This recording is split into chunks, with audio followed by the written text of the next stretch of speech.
This is part 3 to this video. Just checking to see if you're thinking correctly. I like last one I did like in the description, just how you can check to see if you're thinking correctly. You would turn around and you would preserve yourself and the things that you love. I'm gonna give you a perfect example. You're dating someone. He's awfully mean to your children. There are warning signs that there is something there going on with your children, or with your family, with people that you care about, with people that you love, or people that love you, uh, where there isn't previously an issue, but these people love you, they care a lot about you, but you're stuck on stupid. So you don't address the issues of this person's behavior towards your family, towards people that you care about. Remind you, he's stuck on dumb probably, or she, and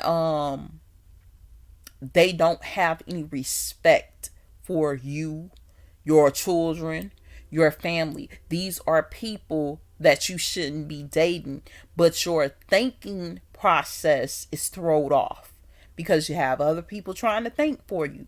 You have other people doing certain things, trying to keep you in that situation that is not beneficial to you, that is depriving you and your family. So certain types of things are happening and you're not addressing them.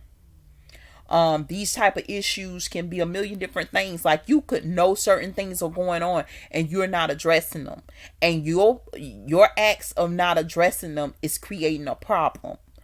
Another thing, with women, okay, you're not thinking clearly, so you have different men coming in and out of the home. Your children are observing this, whether you're dating one person at a time, because there are times where you can date one person at a time. But remember, I don't know if I talked about this on YouTube yet.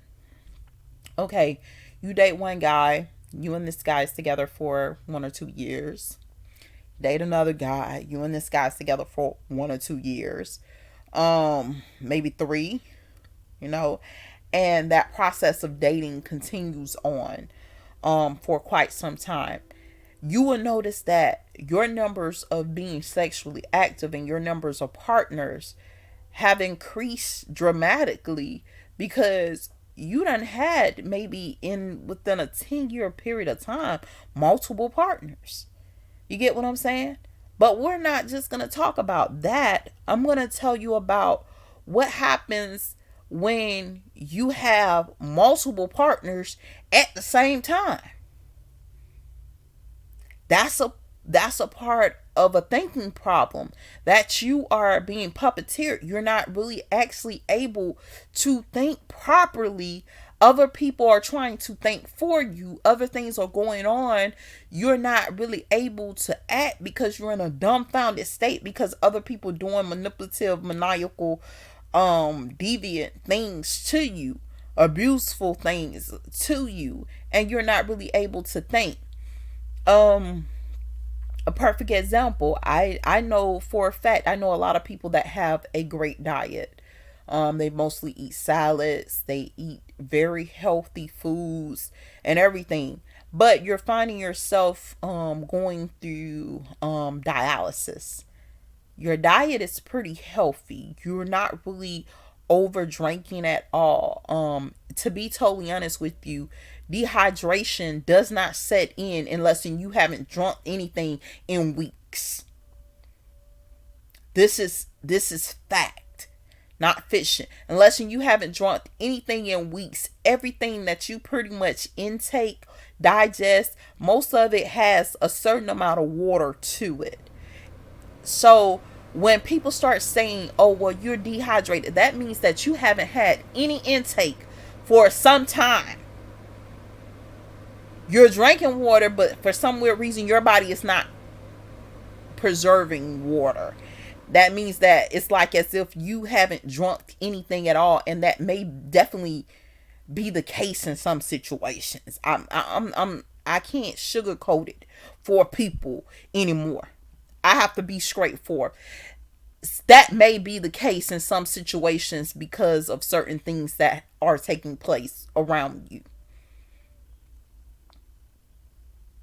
When I tell you stories of children being forced to eat feces and not even be aware that they're eating this type of defilement, drinks being defiled, certain things being defiled and not even being aware, and there are people that cover it up and will look you in your face and see you every day and be involved in this type of behavior, come around you talking about they friends with you and stuff like that, and know this type of stuff is happening to you. There are people that are in your circle that is involved in this type of stuff, this type of abuse of your body, your mind, your soul, your spirit, so many different things, because what you intake into your body, it doesn't just affect you physically, it's affecting you mentally, it's affecting your body, it's affecting so many different organs that's supposed to function properly that cannot function properly because you got a doggone enemy trying to sit up there and play like they your friend, or play like they for you when they're not. And then want to smile in your face. You don't have no smiles for me. I don't want to smile up in your face. You is not for me. You is not my people. My people will never betray me. And you can sense loyalty even when you feel betrayed. You can sense loyalty in a person that really care about you and a person that don't give two rats behind about you.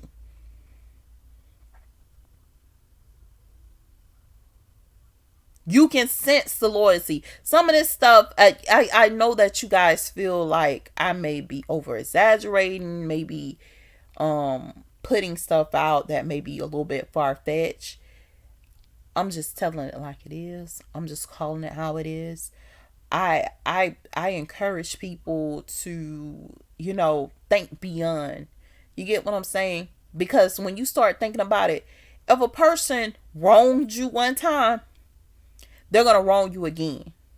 Cut the ties right then and there. Deal with them on a need to basis. If I don't need to deal with you, I don't want to deal with you.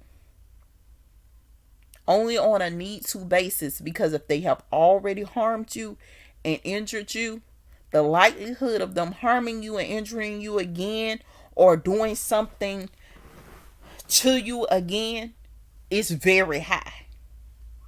It's not a low chance. It is a very high chance that because they have already done wrong and got away with it, or because they have already done this to you, the game plan is to do it again. So cut the friendship off. Cut the relationship off. If I can never call on you when I'm in need, but you can always find me when you're in need and I'm always there for you, then obviously there's only one person benefiting out of the relationship, you. Because I'm always there when you need me, but I'm not there. You're not there when I need you. So all the time that I spent trying to be there when you need me, it's time for me to be there when I need me. And not be there when you need me. This is proper thinking. You understand what I'm saying? You will find people that wants to benefit off of you, hang around you. Whenever they down, you right there. You down, you out the door. They won't even open the door for you. You down, you ain't got food to put in your mouth. They won't even send you a plate. You down, they won't even call and check up on you.